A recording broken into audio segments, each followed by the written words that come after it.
everybody, what's going on? It's Riley Rose here for another week of Gaymer Girl news. We've made it through another week, so give yourself a pat on the back. I mean, you deserve it. Hey, Pat, come on in. Thank you, Pat. That's Pat, by the way, everybody, so say hi to Pat. Hi, Pat. Bye, Pat. As always, there's so much to talk about when it comes to video games, so let's just jump on in, shall we? One of the best series in the world hit Netflix a few weeks ago. Well, maybe it was a month or more? Like, I don't know what time is anymore.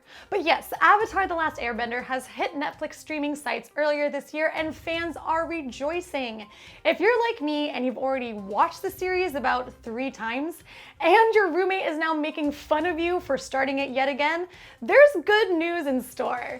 The Legend of Korra will also be coming to restore balance to Netflix on August 14th. Look, I know many people have very, very diverse feelings about this part of the show.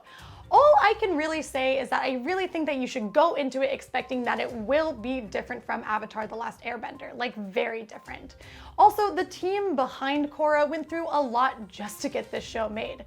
Nickelodeon worked overtime to give them trouble from how they wrote the show, how the characters acted, and even moved around the scheduled airtime so often that it lost their entire audience. So give it a chance. It has some awesome moments and amazing storylines. Anyone can watch Korra, even if you are new to the Avatar world. And speaking of newbies, everybody knows that Let's Go Pikachu and Let's Go Eevee are some of Pokemon's best titles for beginning trainers. In a very, very rare move, Nintendo has dropped the price from $60 to $40 for the game. This is big news for 2 reasons. The first is that I didn't play the game yet, and now I think I'll definitely give it a try. But the second part is that Nintendo very rarely ever drops its prices. There's lesser titles that have been on the eStore for years and will never budge from $60. Could this be the start of that change? Could we see sales and price drops as coronavirus continues to keep people out of work? I honestly hope so, and Nintendo fans do too. But honestly, do Nintendo fans deserve rights? Let's discuss this because Twitter actually blew up after a mini Nintendo Direct didn't give fans what they were looking for. Fans are kind of concerned because it doesn't seem like Nintendo has any plans to roll out any new titles later this year or even in 2021.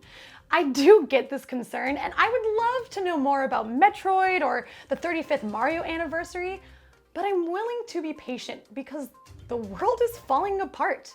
But some fans have chosen a different path. The Nintendo Mini Direct that happened on July 20th gave us some really cool, smaller titles.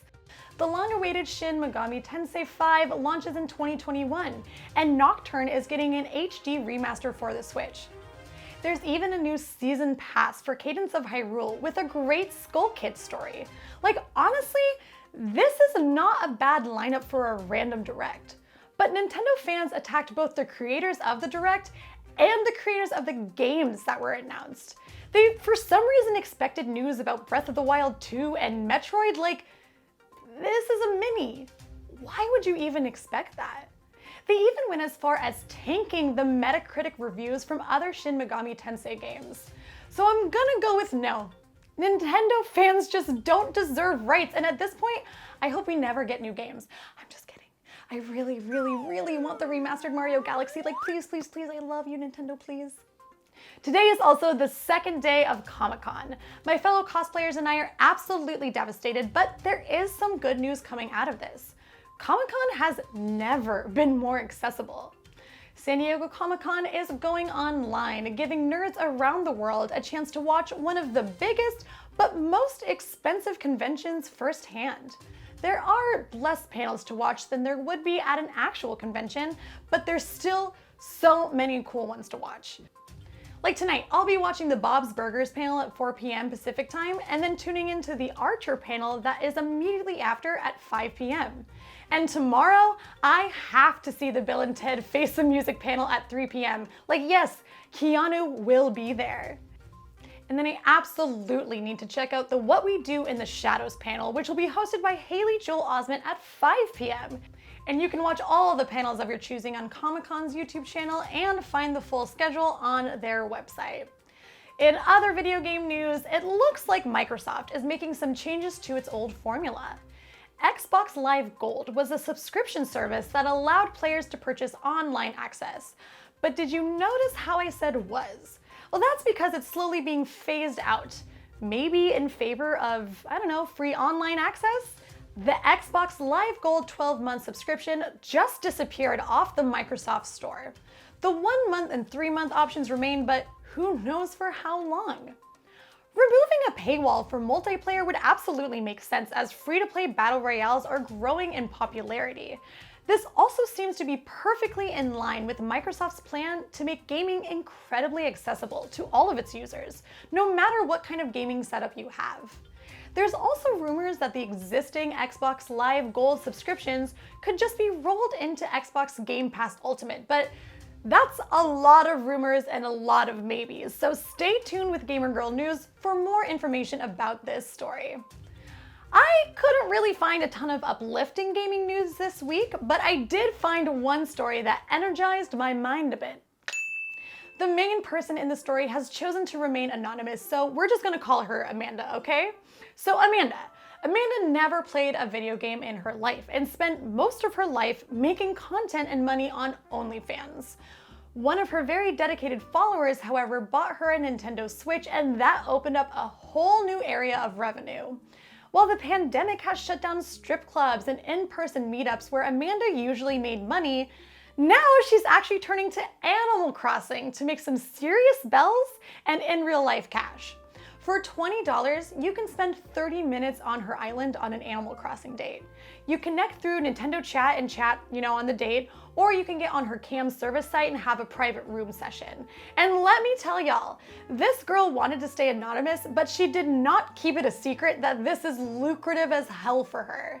The date can be cute or sexy, depending on what gamers want, and she'll even do things like using her stilettos to tap on the Nintendo Switch screen. But even with that, Amanda did say that she prefers this kind of wholesome form of sex work, and it turned her into a gamer for life. I want to make this clear, we are not reporting on the story because we're joking about it. I love and support it. We support sex workers on this account, and I believe that you should get your bag however you can. All right, y'all, I haven't done this in a few weeks, but let's do a Riley Rose review. This week, we are talking about the latest Paper Mario adventure, Paper Mario and the Origami King. And okay, I have to make something clear about the latest installment in the Nintendo Paper universe. The Origami King is not a role-playing game. It's just not. But it is a really cute puzzle adventure game. That's right, there's no experience points or really any new gear to loot or upgrade. So if you like the game or not kind of depends on whether you wanted a Mario RPG or if you can be happy with, well, less than that. Unfortunately, I'm one of those people who wanted a Mario RPG adventure. Mario has an incredible history of role-playing games, from its start with Super Mario RPG, Legend of the Seven Stars, to its claim to fame with Paper Mario and the Thousand-Year Doors. So many fans were excited for an RPG-style game, but were left with a watered-down, easy-to-play puzzle adventure. The newest battle innovations came in the form of a spinning dartboard. Every battle has you trying to align enemies in a straight line or group so you can kill them in as few moves as possible. But that's as far as the regular battles go without leveling systems and gear improvements. The only metric for success that you actually have is the amount of coins that players have. Those at least help you get better shoes or hammers, but even those break eventually. Honestly, there's a ton of money to be made in the game, but little use for it. The Paper Mario games are well known for their incredible humor, and the spirit of the game does live on in that way. The toads you find around the world usually pop up with some sort of cute or funny thing to say. Olivia is the sister of the Origami King antagonist and your buddy throughout the story. She has the wide-eyed, wholesome humor that these games are remembered for.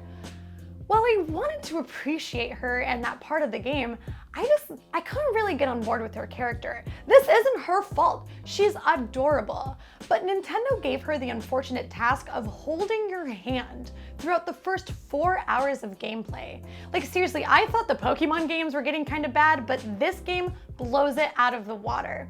Not only does she explain how to use the battle mechanism like she's talking to a 10-year-old, but she actually explains these new battles twice. Like, don't worry, if you were too dumb to get it the first time, here it is again, just as slow and thorough as the first. I will say that the Paper universe has never looked better. It's no Ghost of Tsushima, but what Nintendo lacks in AAA graphics, they shine with a keen eye for detail. The worlds are in theme and fun, so it's worth pushing through if you can. I say if you can because even I sometimes find myself getting bored after picking the game up for only like an hour or two.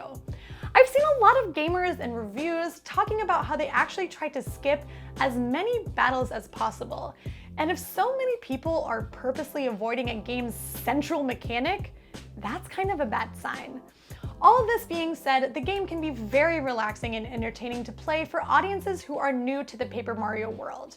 So for all these reasons and more, I actually give this game a 3 out of 5 stars. Sorry Mario, I just like your RPGs better. All right, before we wrap it up today, let's talk about some video game trivia. And today we are actually talking about breakfast cereal. Everybody remembers getting some sort of cool toy from your cereal box. It's like a childhood staple. It usually was something small and cheap, like, I don't know, a bracelet or a decoder ring. No, Randy's gotta go! But what if you found a video game instead? Chex Quest, which was based on the Doom game engine, is a non-violent first-person shooter. It was released in 1996 as a Chex cereal promotion and is the very first video game ever included as a cereal box prize. Other games like Donkey Kong had its own cereal, like the cereal was even shaped into tiny barrels, it's kind of cute. But this was the first game that fell out of the box and you were just able to immediately play. Honestly, it is quite the choking hazard, however, so I have a feeling that could be why we don't do that anymore. You can see gameplay of the game online, and there's actually a HD remake of the game that's available on Steam. All right, everybody, that is all I have for today. Are you gonna play the cereal box game? Are you getting hella bells IRL and in-game on Animal Crossing? And what did you think of the Origami King? Let me know in the comments below, and as always that you hear on this channel and every other YouTube channel, don't forget to comment, like, and subscribe, but do remember to take care of yourself along the way. I'm Rayleigh Rose and I am signing out.